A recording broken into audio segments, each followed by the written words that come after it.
ವಿಶ್ವದಲ್ಲಿ ಜನಗಣತಿಯ ಇತಿಹಾಸ ಸುಮಾರು 4000 ವರ್ಷಗಳಷ್ಟು ಹಳೆಯದು.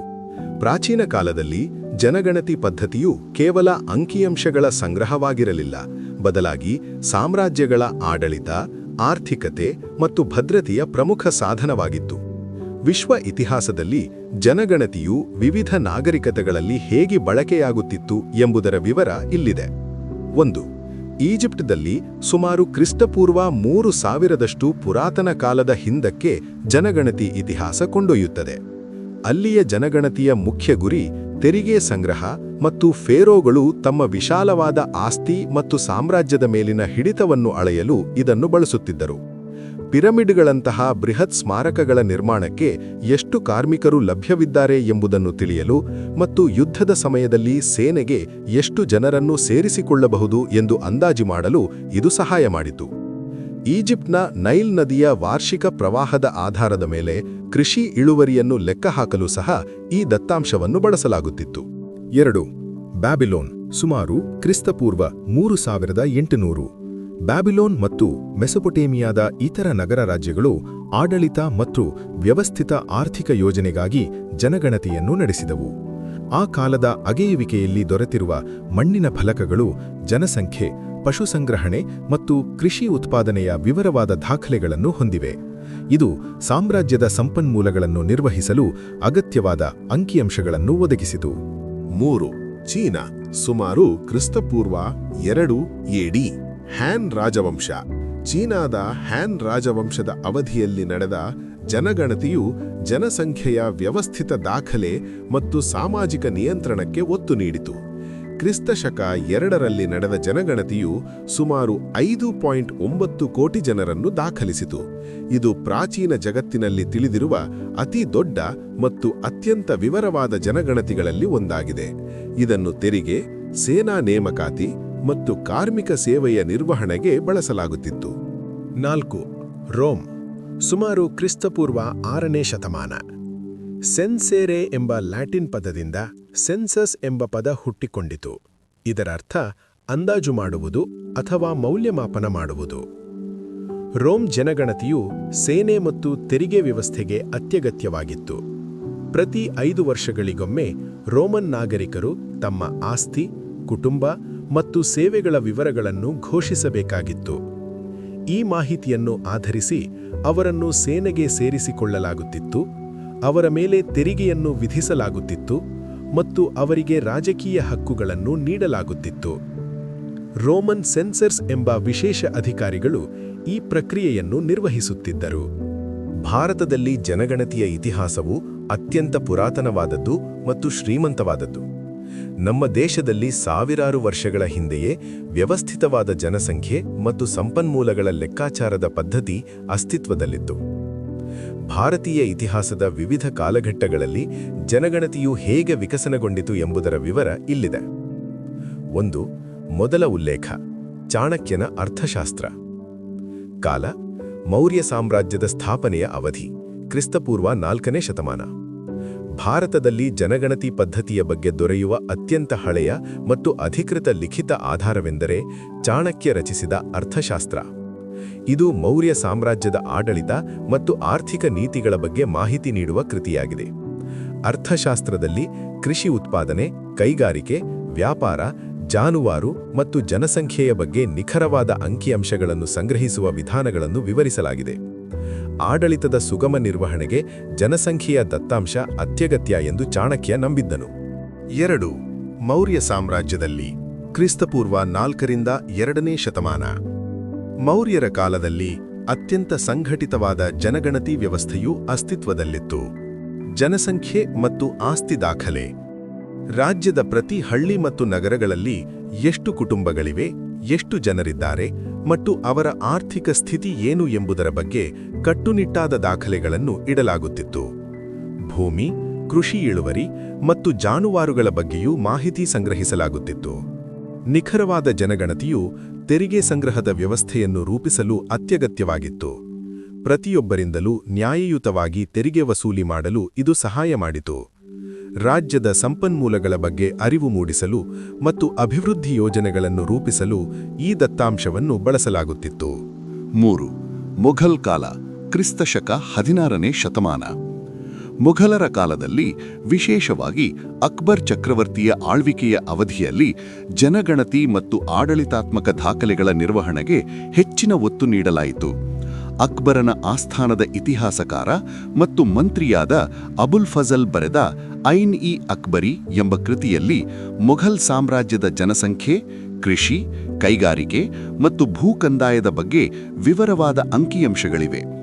ಈ ಕೃತಿಯು ಅಕ್ಬರ್ ರಾಜನ ಆಡಳಿತಾತ್ಮಕ ಸುಧಾರಣೆಗಳು ಮತ್ತು ಸಾಮ್ರಾಜ್ಯದ ಆರ್ಥಿಕ ಸ್ಥಿತಿಯ ಬಗ್ಗೆ ಸ್ಪಷ್ಟ ಚಿತ್ರಣವನ್ನು ನೀಡುತ್ತದೆ. ಒಟ್ಟಾರೆಯಾಗಿ, ಪ್ರಾಚೀನ ಭಾರತದಲ್ಲಿ ಜನಗಣತಿಯು ಕೇವಲ ಅಂಕಿಅಂಶಗಳ ಸಂಗ್ರಹವಾಗಿರಲಿಲ್ಲ, ಬದಲಾಗಿ ಆಡಳಿತ, ಆರ್ಥಿಕತೆ ಮತ್ತು ರಾಜ್ಯದ ಭದ್ರತೆಯ ಪ್ರಮುಖ ಸಾಧನವಾಗಿತ್ತು. ಈ ಪದ್ಧತಿಯು ಇಂದಿನ ಆಧುನಿಕ ಜನಗಣತಿಯ ಮೂಲವಾಗಿದೆ. ಬ್ರಿಟಿಷರ ಆಳ್ವಿಕೆಯ ಅವಧಿಯು ಭಾರತದ ಜನಗಣತಿಯ ಇತಿಹಾಸದಲ್ಲಿ ಅತ್ಯಂತ ಪ್ರಮುಖವಾದುದು, ಏಕೆಂದರೆ ಇಂದು ನಾವು ಅನುಸರಿಸುತ್ತಿರುವ ಆಧುನಿಕ ಮತ್ತು ವ್ಯವಸ್ಥಿತ ಜನಗಣತಿ ಪದ್ಧತಿಗೆ ಬ್ರಿಟಿಷರೇ ಭದ್ರ ಬುನಾದಿ ಹಾಕಿದರು. ಅವರ ಕಾಲದಲ್ಲಿ ನಡೆದ ಜನಗಣತಿಯು ಕೇವಲ ಸಂಖ್ಯೆಗಳನ್ನು ಎಣಿಸುವುದಲ್ಲದೆ, ಭಾರತೀಯ ಸಮಾಜದ ಜಾತಿ, ಧರ್ಮ, ಉದ್ಯೋಗ ಮತ್ತು ಶಿಕ್ಷಣದಂತಹ ವಿವರವಾದ ಮಾಹಿತಿಯನ್ನು ಸಂಗ್ರಹಿಸಲು ಪ್ರಾರಂಭಿಸಿತು. ಬ್ರಿಟಿಷ್ ಕಾಲದ ಜನಗಣತಿಯ ಮುಖ್ಯ ಹಂತಗಳು ಇಲ್ಲಿದೆ. 1. ಮೊದಲ ಪ್ರಯತ್ನ. 1872ರಲ್ಲಿ ಬ್ರಿಟಿಷ್ ಸರ್ಕಾರವು ಭಾರತದಾದ್ಯಂತ ಜನಗಣತಿಯನ್ನು ನಡೆಸಲು ಮೊದಲ ಬಾರಿಗೆ ಪ್ರಯತ್ನಿಸಿತು. ಇದು ಭಾರತದ ಜನಸಂಖ್ಯೆಯನ್ನು ಅಳೆಯುವ ಮೊದಲ ಗಂಭೀರ ಪ್ರಯತ್ನವಾಗಿತ್ತು. ಆದರೆ ಈ ಗಣತಿಯು ದೇಶದ ಎಲ್ಲ ಭಾಗಗಳನ್ನು ಒಳಗೊಂಡಿರಲಿಲ್ಲ. ಇದು ಅಸಮರ್ಪಕ ಮತ್ತು ಅಪೂರ್ಣವಾಗಿತ್ತು. ಕೆಲವು ಪ್ರಾಂತ್ಯಗಳಲ್ಲಿ ಮಾತ್ರ ಈ ಗಣತಿಯನ್ನು ನಡೆಸಲಾಯಿತು. 2. ಮೊದಲ ಸಂಪೂರ್ಣ ಜನಗಣತಿ. 1881ರಲ್ಲಿ ಭಾರತದಲ್ಲಿ ಮೊದಲ ಬಾರಿಗೆ ಸಂಪೂರ್ಣ ಮತ್ತು ವ್ಯವಸ್ಥಿತ ಜನಗಣತಿಯನ್ನು ನಡೆಸಲಾಯಿತು. ಈ ಮಹತ್ವದ ಕಾರ್ಯವನ್ನು ಬ್ರಿಟಿಷ್ ಅಧಿಕಾರಿ ಡಬ್ಲ್ಯೂ.ಸಿ. ಪ್ಲೌಡನ್ ನೇತೃತ್ವ ವಹಿಸಿದ್ದರು. ಈ ಜನಗಣತಿಯ ವಿಶೇಷತೆ: ಸಂಪೂರ್ಣತೆ. ಈ ಗಣತಿಯು ಬ್ರಿಟಿಷ್ ಭಾರತದ ಬಹುತೇಕ ಎಲ್ಲಾ ಭಾಗಗಳನ್ನು ಒಳಗೊಂಡಿತ್ತು. ಏಕರೂಪತೆ. ದೇಶದಾದ್ಯಂತ ಒಂದೇ ರೀತಿಯ ಪ್ರಶ್ನಾವಳಿಗಳು ಮತ್ತು ವಿಧಾನಗಳನ್ನು ಬಳಸಲಾಯಿತು. ವ್ಯವಸ್ಥಿತ ಪ್ರಾರಂಭ. ಈ ಗಣತಿಯೊಂದಿಗೆ ಭಾರತದಲ್ಲಿ ಪ್ರತಿ 10 ವರ್ಷಗಳೊಮ್ಮೆ ಜನಗಣತಿ ನಡೆಸುವ ಸಂಪ್ರದಾಯ ಪ್ರಾರಂಭವಾಯಿತು. ಇದು ಇಂದಿಗೂ ಮುಂದುವರೆದಿದೆ. 3. ನಂತರ ನಡೆದ ವರ್ಷಗಳು 1891ರಿಂದ 1941. 1881ರ ನಂತರ ಪ್ರತಿ 10 ವರ್ಷಗಳಿಗೊಮ್ಮೆ ವ್ಯವಸ್ಥಿತವಾಗಿ ಜನಗಣತಿಯು ನಡೆಯಿತು. 1891, 1901 ಹಾಗೂ 1911ರ ಗಣತಿಗಳು ಸಮಾಜದ ಜಾತಿ, ಧರ್ಮ, ಉದ್ಯೋಗ ಮತ್ತು ಸಾಕ್ಷರತೆಯ ಬಗ್ಗೆ ಹೆಚ್ಚಿನ ಮಾಹಿತಿಯಲ್ಲೂ ಸಂಗ್ರಹಿಸಿದವು. ಈ ಮಾಹಿತಿಯು ಬ್ರಿಟಿಷರ ಒಡೆದು ಆಳುವ ನೀತಿಗೆ ಸಹಕಾರಿಯಾಯಿತು ಎಂದು ಕೆಲವು ಇತಿಹಾಸಕಾರರು ಅಭಿಪ್ರಾಯಪಡುತ್ತಾರೆ. 1921. ಈ ವರ್ಷವೂ ವಿಶೇಷವಾಗಿದೆ. ಈ ಜನಗಣತಿಯಲ್ಲಿ ಭಾರತದ ಜನಸಂಖ್ಯೆಯು ಹಿಂದಿನ 10 ವರ್ಷಗಳಿಗಿಂತ ಕಡಿಮೆಯಾಗಿದೆ ಎಂದು ಕಂಡುಬಂದಿತು. ಇದನ್ನು ದೊಡ್ಡ ವಿಭಾಜಕ ವರ್ಷ, ಅಂದರೆ ದ ಗ್ರೇಟ್ ಡಿವೈಡ್ ಇಯರ್ ಎಂದು ಕರೆಯುತ್ತಾರೆ. 1931. ಈ ಗಣತಿಯು ಜಾತಿ ಆಧಾರಿತ ದತ್ತಾಂಶವನ್ನು ಸಂಗ್ರಹಿಸಲು ಕೊನೆಯ ಬಾರಿಗೆ ಪ್ರಯತ್ನಿಸಿತು. ಇದು ಬಹಳ ವಿವಾದಾತ್ಮಕವಾಗಿತ್ತು. 1941ರಲ್ಲಿ ನಡೆದ ಜನಗಣತಿಯು 2ನೇ ಮಹಾಯುದ್ಧದ ಅವಧಿಯಲ್ಲಿತ್ತು. ಯುದ್ಧದ ಕಾರಣದಿಂದಾಗಿ ಬ್ರಿಟಿಷ್ ಸರ್ಕಾರವು ಸಂಪನ್ಮೂಲಗಳನ್ನು ಯುದ್ಧಕ್ಕೆ ಬಳಸಿತು. ಆದ್ದರಿಂದ ಈ ಗಣತಿಯು ಹಿಂದಿನವುಗಳಿಗಿಂತ ಕಡಿಮೆ ವಿವರವಾಗಿತ್ತು. ದತ್ತಾಂಶದ ಸಂಸ್ಕರಣೆ ಮತ್ತು ವಿಶ್ಲೇಷಣೆಗೆ ಹೆಚ್ಚಿನ ಸಮಯ ಬೇಕಾಯಿತು. ಕೆಲವು ಭಾಗಗಳ ದತ್ತಾಂಶವು ಪೂರ್ಣವಾಗಿ ಲಭ್ಯವಾಗಲಿಲ್ಲ. ಭಾರತಕ್ಕೆ ಸ್ವಾತಂತ್ರ್ಯ ದೊರೆತ ನಂತರ 1947ರಲ್ಲಿ ಜನಗಣತಿ ಪ್ರಕ್ರಿಯೆಯು ಕೇವಲ ಸಂಖ್ಯೆಗಳನ್ನು ಎಣಿಸುವ ಸಾಧನವಾಗಿ ಉಳಿಯದೆ, ದೇಶದ ಪ್ರಗತಿಯನ್ನು ಅಳೆಯುವ ಮತ್ತು ಭವಿಷ್ಯದ ಅಭಿವೃದ್ಧಿ ಯೋಜನೆಗಳನ್ನು ರೂಪಿಸುವ ಅತ್ಯಂತ ಪ್ರಮುಖ ಆಧಾರಸ್ತಂಭವಾಯಿತು. ಸ್ವಾತಂತ್ರ್ಯ ನಂತರದ ಭಾರತದ ಜನಗಣತಿಯ ವಿವರ ಇಲ್ಲಿದೆ. 1. ಮೊದಲ ಜನಗಣತಿ 1951. ಕಾಲ: ಸ್ವಾತಂತ್ರ್ಯದ ನಂತರ ಮತ್ತು ಭಾರತದ ಸಂವಿಧಾನವು ಜಾರಿಗೆ ಬಂದ ನಂತರ ನಡೆದ ಮೊದಲ ಜನಗಣತಿ ಇದು. ಮಹತ್ವ: ಈ ಗಣತಿಯು ವಿಭಜನೆಯ ನಂತರದ ಮತ್ತು ಹೊಸದಾಗಿ ರೂಪುಗೊಂಡ ಭಾರತೀಯ ಗಣರಾಜ್ಯದ ಜನಸಂಖ್ಯೆಯ ಸಂಯೋಜನೆಯನ್ನು ತಿಳಿಯಲು ಅತ್ಯಗತ್ಯವಾಗಿತ್ತು. ಇದು ದೇಶದ ಯೋಜನೆಗಳಿಗೆ, ಅಂದರೆ ಪಂಚವಾರ್ಷಿಕ ಯೋಜನೆಗಳಿಗೆ ಅಡಿಪಾಯ ಹಾಕಿತು. 2. ಪ್ರತಿ 10 ವರ್ಷಕ್ಕೊಮ್ಮೆ, ಅಂದರೆ ಡೆಸಿನಿಯಲ್ ಸೆನ್ಸಸ್. ನಿಯಮಿತತೆ: ಸ್ವಾತಂತ್ರ್ಯದ ನಂತರವೂ ಬ್ರಿಟಿಷರ ಕಾಲದಲ್ಲಿ ಪ್ರಾರಂಭವಾದ ಪ್ರತಿ 10 ವರ್ಷಕ್ಕೊಮ್ಮೆ ಜನಗಣತಿ ನಡೆಸುವ ಸಂಪ್ರದಾಯವನ್ನು ಮುಂದುವರಿಸಲಾಯಿತು. ಇದು ದತ್ತಾಂಶದ ಏಕರೂಪತೆ ಮತ್ತು ಹೋಲಿಕೆಗೆ ಸಹಾಯ ಮಾಡುತ್ತದೆ. ಸ್ವಾತಂತ್ರ್ಯ ನಂತರದ ಜನಗಣತಿ ವರ್ಷಗಳು 1951 ಮತ್ತು 2011. ಸ್ವಾತಂತ್ರ್ಯದ ನಂತರ ಇಲ್ಲಿಯವರೆಗೆ 7 ಜನಗಣತಿಗಳು ಯಶಸ್ವಿಯಾಗಿ ನಡೆದಿವೆ. 1951 ಸ್ವಾತಂತ್ರ್ಯದ ನಂತರದ ಮೊದಲ ಜನಗಣತಿ. ದೇಶದ ಜನಸಂಖ್ಯೆ ಸುಮಾರು 36.1 ಕೋಟಿ. 1961 ಸ್ವಾತಂತ್ರ್ಯದ ನಂತರದ ಎರಡನೇ ಜನಗಣತಿ. ಜನಸಂಖ್ಯೆಯು ಸುಮಾರು 21.6% ತೀವ್ರವಾಗಿ ಬೆಳೆಯಿತು, ಸುಮಾರು 43.9 ಕೋಟಿ. ಈ ದಶಕವನ್ನು ಜನಸಂಖ್ಯೆಯ ಸ್ಫೋಟದ ಅವಧಿ ಎಂದು ಕರೆಯಬಹುದು. 1971 ಈ ಜನಗಣತಿಯು ಕುಟುಂಬ ಯೋಜನಾ ಕಾರ್ಯಕ್ರಮಗಳ ಪರಿಣಾಮವನ್ನು ಅಳೆಯಲು ಸಹಾಯ ಮಾಡಿತು. ಜನಸಂಖ್ಯೆ ಸುಮಾರು 54.8 ಕೋಟಿ. 1981 ಸಾಕ್ಷರತೆ ಮತ್ತು ಉದ್ಯೋಗದ ದತ್ತಾಂಶಕ್ಕೆ ಹೆಚ್ಚಿನ ಒತ್ತು ನೀಡಲಾಯಿತು. ಜನಸಂಖ್ಯೆ ಸುಮಾರು 68.3 ಕೋಟಿ. 1991 ಆರ್ಥಿಕ ಉದಾರೀಕರಣದ ಅವಧಿಗೆ ಮುನ್ನ ನಡೆದ ಜನಗಣತಿ. ದೇಶದ ಜನಸಂಖ್ಯೆಯು ಹಿಂದಿನ ದಶಕಗಳಿಗಿಂತ ಸ್ವಲ್ಪ ಕಡಿಮೆ ದರದಲ್ಲಿ ಬೆಳೆದರೂ 84.6 ಕೋಟಿ ತಲುಪಿತು. 2001 ಈ ಗಣತಿಯು ಡಿಜಿಟಲೀಕರಣದತ್ತ ಮೊದಲ ಹೆಜ್ಜೆ ಇಟ್ಟಿತು.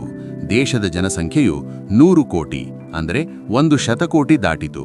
102.8 ಕೋಟಿ. 2011 ಭಾರತದಲ್ಲಿ ಇಲ್ಲಿಯವರೆಗೆ ನಡೆದ ಕೊನೆಯ ಸಂಪೂರ್ಣ ಜನಗಣತಿ. ಈ ಗಣತಿಯು ದೇಶದಾದ್ಯಂತ ಸುಮಾರು 25 ಲಕ್ಷಕ್ಕೂ ಹೆಚ್ಚು ಗಣತಿದಾರರನ್ನು ಬಳಸಿ ನಡೆಯಿತು. ಇದು ಸಾಮಾಜಿಕ, ಆರ್ಥಿಕ ಮತ್ತು ಶೈಕ್ಷಣಿಕ ಮಾಹಿತಿಯನ್ನು ಸಂಗ್ರಹಿಸಿತು. ಜನಸಂಖ್ಯೆಯು 121.08 ಕೋಟಿ. 3. ಸ್ವಾತಂತ್ರ್ಯ ನಂತರದ ಜನಗಣತಿಯ ಒಟ್ಟಾರೆ ಉದ್ದೇಶ ಮತ್ತು ಪರಿಣಾಮಗಳು. ಅಭಿವೃದ್ಧಿ ಯೋಜನೆಗಳು. ಕೇಂದ್ರ ಮತ್ತು ರಾಜ್ಯ ಸರ್ಕಾರಗಳು ಶಿಕ್ಷಣ, ಆರೋಗ್ಯ, ನೈರ್ಮಲ್ಯ ಮತ್ತು ಮೂಲಸೌಕರ್ಯಗಳಿಗೆ ಸಂಬಂಧಿಸಿದ ಯೋಜನೆಗಳನ್ನು ರೂಪಿಸಲು ಈ ದತ್ತಾಂಶವನ್ನು ಬಳಸುತ್ತವೆ. ರಾಜಕೀಯ ಪ್ರಾತಿನಿಧ್ಯ. ಲೋಕಸಭೆ ಮತ್ತು ವಿಧಾನಸಭಾ ಕ್ಷೇತ್ರಗಳ ಮರುವಿಂಗಡಣೆಗೆ ಜನಗಣತಿ ದತ್ತಾಂಶವೇ ಆಧಾರ. ಇದು ಜನಸಂಖ್ಯೆಗೆ ಅನುಗುಣವಾಗಿ ಪ್ರಾತಿನಿಧ್ಯವನ್ನು ಖಚಿತಪಡಿಸುತ್ತದೆ. ಸಾಮಾಜಿಕ ಕಲ್ಯಾಣ. ಪರಿಶಿಷ್ಟ ಜಾತಿ ಎಸ್ಸಿ ಮತ್ತು ಪರಿಶಿಷ್ಟ ಪಂಗಡ ಎಸ್ಟಿ ಗಳಂತಹ ದುರ್ಬಲ ವರ್ಗಗಳ ಜನಸಂಖ್ಯೆಯನ್ನು ಅಳೆಯಲು ಮತ್ತು ಅವರಿಗಾಗಿ ವಿಶೇಷ ಯೋಜನೆಗಳನ್ನು ರೂಪಿಸಲು ಇದು ಸಹಾಯ ಮಾಡುತ್ತದೆ. ಆರ್ಥಿಕ ನೀತಿಗಳು. ದೇಶದ ಆರ್ಥಿಕ ಸ್ಥಿತಿ, ಉದ್ಯೋಗದ ದರ ಮತ್ತು ಸಾಕ್ಷರತೆಯ ಮಟ್ಟವನ್ನು ಅರ್ಥಮಾಡಿಕೊಳ್ಳಲು ಮತ್ತು ಆರ್ಥಿಕ ನೀತಿಗಳನ್ನು ರೂಪಿಸಲು ಇದು ಅತ್ಯಗತ್ಯ. ಭಾರತದಲ್ಲಿ ಜನಗಣತಿ ಕಾರ್ಯವನ್ನು ವ್ಯವಸ್ಥಿತವಾಗಿ ನಡೆಸಲು ಗೃಹ ಸಚಿವಾಲಯದ ಅಡಿಯಲ್ಲಿ ಸ್ಪಷ್ಟವಾದ ಮತ್ತು ಶ್ರೇಣೀಕೃತವಾದ ಸಾಂಸ್ಥಿಕ ರಚನೆ ಇದೆ. ಈ ರಚನೆಯು ಕೇಂದ್ರದಿಂದ ಹಿಡಿದು ಪ್ರತಿಯೊಬ್ಬ ನಾಗರಿಕನನ್ನು ತಲುಪುವವರೆಗೆ ಸರಿಯಾದ ಮೇಲ್ವಿಚಾರಣೆ ಮತ್ತು ದತ್ತಾಂಶ ಸಂಗ್ರಹಣೆಯನ್ನು ಖಚಿತಪಡಿಸುತ್ತದೆ. ಅವುಗಳ ವಿವರ ಇಲ್ಲಿದೆ. 1. ಗೃಹ ಸಚಿವಾಲಯ, ಹೋಮ್ ಮಿನಿಸ್ಟ್ರಿ. ಹಂತ: ಕೇಂದ್ರ ಸರ್ಕಾರ, ಸೆಂಟ್ರಲ್ ಗವರ್ನ್ಮೆಂಟ್. ಜವಾಬ್ದಾರಿ: ಭಾರತದ ಜನಗಣತಿಯನ್ನು ಸಂಘಟಿಸುವ ಮತ್ತು ನಿಯಂತ್ರಿಸುವ ಒಟ್ಟಾರೆ ಜವಾಬ್ದಾರಿಯನ್ನು ಗೃಹ ಸಚಿವಾಲಯ ಹೊಂದಿದೆ. ಇದು ಜನಗಣತಿ ನೀತಿಗಳು, ಯೋಜನೆಗಳು ಮತ್ತು ಬಜೆಟ್ ಅನ್ನು ಅನುಮೋದಿಸುತ್ತದೆ.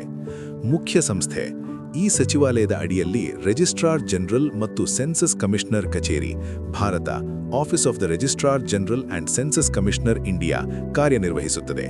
ಈ ಕಚೇರಿಯ ಮುಖ್ಯಸ್ಥರೇ ಜನಗಣತಿ ಪ್ರಕ್ರಿಯೆಯ ಸರ್ವೋಚ್ಚ ಅಧಿಕಾರಿಯಾಗಿರುತ್ತಾರೆ. 2. DCO, director of census operations. ಹಂತ: ರಾಜ್ಯ ಹಂತ, ಸ್ಟೇಟ್ ಲೆವೆಲ್. ಜವಾಬ್ದಾರಿ: ಪ್ರತಿಯೊಂದು ರಾಜ್ಯ ಮತ್ತು ಕೇಂದ್ರಾಡಳಿತ ಪ್ರದೇಶಗಳಲ್ಲಿ ಜನಗಣತಿ ಕಾರ್ಯವನ್ನು ಯೋಜಿಸಲು, ಮೇಲ್ವಿಚಾರಣೆ ಮಾಡಲು ಮತ್ತು ಅನುಷ್ಠಾನಗೊಳಿಸಲು ಜನಗಣತಿ ಕಾರ್ಯಾಚರಣೆಯ ನಿರ್ದೇಶಕರು, ಡೈರೆಕ್ಟರ್ ಆಫ್ ಸೆನ್ಸಸ್ ಆಪರೇಷನ್ಸ್ ಜವಾಬ್ದಾರರಾಗಿರುತ್ತಾರೆ. ಕಾರ್ಯ: ಇವರು ಕೇಂದ್ರ ಕಚೇರಿ, ORGI ಮತ್ತು ರಾಜ್ಯ ಸರ್ಕಾರದ ವಿವಿಧ ಇಲಾಖೆಗಳ ನಡುವೆ ಸಮನ್ವಯ ಸಾಧಿಸುತ್ತಾರೆ. ರಾಜ್ಯದಲ್ಲಿ ಗಣತಿ ಅಧಿಕಾರಿಗಳಿಗೆ ತರಬೇತಿ ನೀಡುವಿಕೆ, ಪ್ರಶ್ನಾವಳಿಗಳ ವಿತರಣೆ ಮತ್ತು ದತ್ತಾಂಶ ಸಂಗ್ರಹಣೆಯ ಮೇಲ್ವಿಚಾರಣೆಯನ್ನು ಇವರು ನೋಡಿಕೊಳ್ಳುತ್ತಾರೆ. 3. PCO, principal census officer. ಹಂತ: ಜಿಲ್ಲಾ ಹಂತ, ಡಿಸ್ಟ್ರಿಕ್ಟ್ ಲೆವೆಲ್. ಜವಾಬ್ದಾರಿ: ಜಿಲ್ಲಾ ಮಟ್ಟದಲ್ಲಿ ಜನಗಣತಿ ಕಾರ್ಯದ ಸಂಪೂರ್ಣ ಜವಾಬ್ದಾರಿಯನ್ನು ಪ್ರಧಾನ ಜನಗಣತಿ ಅಧಿಕಾರಿ, ಪ್ರಿನ್ಸಿಪಲ್ ಸೆನ್ಸಸ್ ಆಫೀಸರ್ ಹೊಂದಿರುತ್ತಾರೆ.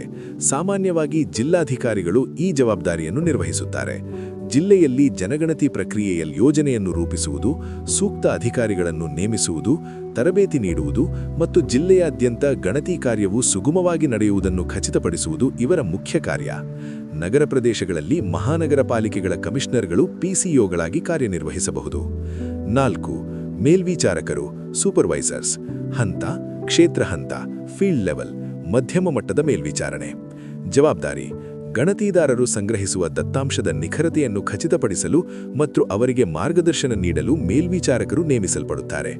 ಕಾರ್ಯ: ಪ್ರತಿಯೊಬ್ಬ ಮೇಲ್ವಿಚಾರಕರು ಸಾಮಾನ್ಯವಾಗಿ 4 ರಿಂದ 6 ಗಣತಿದಾರರ ಕಾರ್ಯವನ್ನು ಮೇಲ್ವಿಚಾರಿಸುತ್ತಾರೆ. ಇವರು ಗಣತಿದಾರರು ಸರಿಯಾಗಿ ಮನೆಗಳನ್ನು ಭೇಟಿ ಮಾಡುತ್ತಿದ್ದಾರೆಯೇ ಎಂದು ಪರಿಶೀಲಿಸುತ್ತಾರೆ, ಅವರಿಗೆ ತಾಂತ್ರಿಕ ಸಹಾಯ ನೀಡುತ್ತಾರೆ ಮತ್ತು ಸಂಗ್ರಹಿಸಿದ ದತ್ತಾಂಶವನ್ನು ಅಂತಿಮವಾಗಿ ಪರಿಶೀಲಿಸಿ ಮೇಲಾಧಿಕಾರಿಗಳಿಗೆ ಸಲ್ಲಿಸುತ್ತಾರೆ. 5. ಗಣತಿದಾರರು, ಎನ್ಯುಮರೇಟರ್ಸ್. ಹಂತ: ಕ್ಷೇತ್ರ ಹಂತ, ದತ್ತಾಂಶ ಸಂಗ್ರಹಣೆ. ಜವಾಬ್ದಾರಿ: ಜನಗಣತಿಯ ಅತ್ಯಂತ ಪ್ರಮುಖ ಮತ್ತು ಅಡಿಪಾಯದ ಕೆಲಸವನ್ನು ಗಣತಿದಾರರು ನಿರ್ವಹಿಸುತ್ತಾರೆ. ಇವರು ನೇರವಾಗಿ ಮನೆಗೆ ಭೇಟಿ ನೀಡಿ ನಾಗರಿಕರಿಂದ ದತ್ತಾಂಶವನ್ನು ಸಂಗ್ರಹಿಸುತ್ತಾರೆ. ಕಾರ್ಯ: ಪ್ರತಿಯೊಬ್ಬ ಗಣತಿದಾರರಿಗೂ ಒಂದು ನಿರ್ದಿಷ್ಟ ಪ್ರದೇಶವನ್ನು ನೀಡಲಾಗುತ್ತದೆ. ಆ ಪ್ರದೇಶದ ಪ್ರತಿ ಮನೆಗೂ ಭೇಟಿ ನೀಡಿ ಗಣತಿ ಪ್ರಶ್ನಾವಳಿಯಲ್ಲಿರುವ ಪ್ರಶ್ನೆಗಳನ್ನು ಕೇಳಿ ನಾಗರಿಕರು ನೀಡುವ ಉತ್ತರಗಳನ್ನು ನಿಖರವಾಗಿ ದಾಖಲಿಸುವುದು ಇವರ ಮುಖ್ಯ ಕಾರ್ಯ. ಭಾರತದ ಜನಗಣತಿಯ ಇತಿಹಾಸದಲ್ಲಿ 2027ರ ಜನಗಣತಿಯು ಒಂದು ಮೈಲಿಗಲ್ಲಾಗಲಿದೆ. ಏಕೆಂದರೆ ಇದು ಬ್ರಿಟಿಷರ ಕಾಲದಿಂದ ನಡೆದುಕೊಂಡು ಬಂದಿರುವ ಸಾಂಪ್ರದಾಯಿಕ ಪೇಪರ್ ಪೆನ್ ಪದ್ಧತಿಯನ್ನು ಸಂಪೂರ್ಣವಾಗಿ ಬದಿಗಿಟ್ಟು ಅತ್ಯಾಧುನಿಕ ತಂತ್ರಜ್ಞಾನವನ್ನು ಬಳಸಿಕೊಳ್ಳುವ ಮೊದಲ ಡಿಜಿಟಲ್ ಜನಗಣತಿಯಾಗಿದೆ. ಈ ಜನಗಣತಿಯು ತರಲಿರುವ ಕ್ರಾಂತಿಕಾರಿ ಬದಲಾವಣೆಗಳು ಮತ್ತು ಹೊಸ ವೈಶಿಷ್ಟ್ಯಗಳ ವಿವರ ಇಲ್ಲಿದೆ. 1. ಮುಂದಿನ ಜನಗಣತಿ 2027. ಹಿನ್ನೆಲೆ: ಕೊನೆಯ ಜನಗಣತಿ ನಡೆದದ್ದು 2011ರಲ್ಲಿ.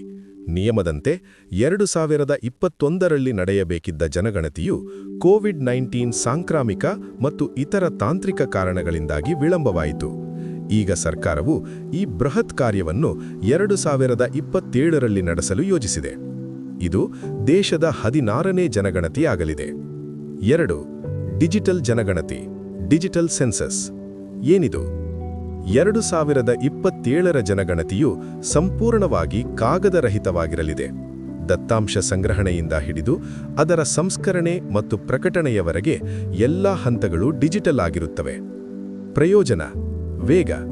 ದತ್ತಾಂಶ ಸಂಗ್ರಹಣೆಯು ವೇಗವಾಗಿ ನಡೆಯುತ್ತದೆ. ಕಾಗದದ ಫಾರ್ಮ್ಗಳನ್ನು ಭರ್ತಿ ಮಾಡುವುದು ಮತ್ತು ನಂತರ ಅವುಗಳನ್ನು ಡಿಜಿಟಲ್ ಫಾರ್ಮ್ಯಾಟ್ಗೆ ಪರಿವರ್ತಿಸುವ ಸಮಯ ಉಳಿಯುತ್ತದೆ. ನಿಖರತೆ: ಡಿಜಿಟಲ್ ಫಾರ್ಮ್ಗಳಲ್ಲಿ ತಪ್ಪುಗಳನ್ನು ತಡೆಯುವ ವ್ಯವಸ್ಥೆ ಇರುವುದರಿಂದ ದತ್ತಾಂಶದ ನಿಖರತೆ ಹೆಚ್ಚುತ್ತದೆ. ಗೌಪ್ಯತೆ: ಸಂಗ್ರಹಿಸಿದ ದತ್ತಾಂಶವು ನೇರವಾಗಿ ಸುರಕ್ಷಿತ ಸರ್ವರ್ಗೆ ತಲುಪುವುದರಿಂದ ಮಾಹಿತಿಯ ಗೌಪ್ಯತೆ ಮತ್ತು ಭದ್ರತೆ ಹೆಚ್ಚುತ್ತದೆ. ವೆಚ್ಚ ಉಳಿತಾಯ: ಲಕ್ಷಾಂತರ ಕಾಗದದ ಫಾರ್ಮ್ಗಳ ಮುದ್ರಣ ಮತ್ತು ಸಾಗಣೆಯ ವೆಚ್ಚ ಉಳಿಯುತ್ತದೆ. 3. ಸೆಲ್ಫ್ ಎನ್ಯುಮರೇಷನ್ ಅಂದರೆ ಸ್ವಯಂ ಗಣತಿ. ಏನಿದು? ಇದು ನಾಗರಿಕರಿಗೆ ನೀಡಲಾಗಿರುವ ಅತ್ಯಂತ ಮಹತ್ವದ ಮತ್ತು ಹೊಸ ಸೌಲಭ್ಯವಾಗಿದೆ. ಈ ವ್ಯವಸ್ಥೆಯ ಅಡಿಯಲ್ಲಿ ನಾಗರಿಕರು ಗಣತಿದಾರರು ಬರುವುದಕ್ಕಾಗಿ ಕಾಯುವ ಅಗತ್ಯವಿಲ್ಲ. ಬದಲಾಗಿ ತಾವು ಹೊಂದಿರುವ ಸ್ಮಾರ್ಟ್ಫೋನ್ ಅಥವಾ ಕಂಪ್ಯೂಟರ್ ಬಳಸಿ ನೇರವಾಗಿ ಜನಗಣತಿಯ ವೆಬ್ ಪೋರ್ಟಲ್ ಅಥವಾ ಆಪ್ ಮೂಲಕ ತಮ್ಮ ಕುಟುಂಬದ ವಿವರಗಳನ್ನು ಭರ್ತಿ ಮಾಡಬಹುದು. ಪ್ರಯೋಜನ: ನಾಗರಿಕರ ಸಬಲೀಕರಣ. ನಾಗರಿಕರು ತಮಗೆ ಅನುಕೂಲವಾದ ಸಮಯದಲ್ಲಿ ನಿಖರವಾದ ಮಾಹಿತಿಯನ್ನು ತಾವೇ ಒದಗಿಸಲು ಇದು ಅವಕಾಶ ನೀಡುತ್ತದೆ. ಗಣತಿದಾರರ ಹೊರೆ ಕಡಿಮೆಯಾಗುತ್ತದೆ. ಗಣತಿದಾರರು ಮನೆಗೆ ಭೇಟಿ ನೀಡುವ ಸಮಯ ಮತ್ತು ಶ್ರಮ ಕಡಿಮೆಯಾಗುತ್ತದೆ. ಅವರು ಕೇವಲ ಸ್ವಯಂ ಗಣತಿ ಮಾಡದ ಕುಟುಂಬಗಳ ವಿವರ ಮಾತ್ರ ಭರ್ತಿ ಮಾಡಲು ಗಮನಹರಿಸಬಹುದು. 4. ಮೊಬೈಲ್ ಆಪ್ ಬಳಕೆ, ಯೂಸ್ ಆಫ್ ಮೊಬೈಲ್ ಆಪ್. ಏನಿದು? ಗಣತಿದಾರರು, ಎನ್ಯುಮರೇಟರ್ಸ್ ಈ ಬಾರಿ ಯಾವುದೇ ಕಾಗದದ ಫಾರ್ಮ್ಗಳ ಬದಲಾಗಿ ಸರಕಾರ ಒದಗಿಸಿದ ಅಥವಾ ಅವರು ಬಳಸುವ ಸ್ಮಾರ್ಟ್ಫೋನ್ನಲ್ಲಿ ವಿಶೇಷವಾಗಿ ವಿನ್ಯಾಸಗೊಳಿಸಿದ ಮೊಬೈಲ್ ಆಪ್ ಅನ್ನು ಬಳಸುತ್ತಾರೆ. ಕಾರ್ಯವಿಧಾನ: ಗಣತಿದಾರರು ಪ್ರತಿ ಮನೆಗೂ ಭೇಟಿ ನೀಡಿದಾಗ ನಾಗರಿಕರು ಈಗಾಗಲೇ ಸ್ವಯಂ ಗಣತಿ ಮಾಡಿದ್ದಾರೆಯೇ ಎಂದು ಪರಿಶೀಲಿಸುತ್ತಾರೆ. ಸ್ವಯಂ ಗಣತಿ ಐಡಿ ಮೂಲಕ ಆ ಕುಟುಂಬದ ಸ್ವಯಂ ಸಲ್ಲಿಸಿದ ಮಾಹಿತಿಯನ್ನು ಅತಿ ವೇಗವಾಗಿ ಸ್ವೀಕರಿಸುತ್ತಾರೆ. ಒಂದು ವೇಳೆ ಸ್ವಯಂ ಗಣತಿ ಮಾಡದಿದ್ದರೆ ಗಣತಿದಾರರು ತಕ್ಷಣವೇ ತಮ್ಮ ಮೊಬೈಲ್ ಆಪ್ನಲ್ಲಿಯೇ ಪ್ರಶ್ನೆಗಳನ್ನು ಕೇಳಿ ದತ್ತಾಂಶವನ್ನು ಭರ್ತಿ ಮಾಡುತ್ತಾರೆ. ಈ ಆಪ್ ದತ್ತಾಂಶವನ್ನು ತಕ್ಷಣವೇ ಆನ್ಲೈನ್ನಲ್ಲಿ ಸರಕಾರದ ಸರ್ವರ್ಗೆ ಸಲ್ಲಿಸಲು ಅಥವಾ ಆಫ್ಲೈನ್ನಲ್ಲಿ ಸಂಗ್ರಹಿಸಿ ನಂತರ ಸಿಂಕ್ ಮಾಡಲು ಅನುವು ಮಾಡಿಕೊಡುತ್ತದೆ.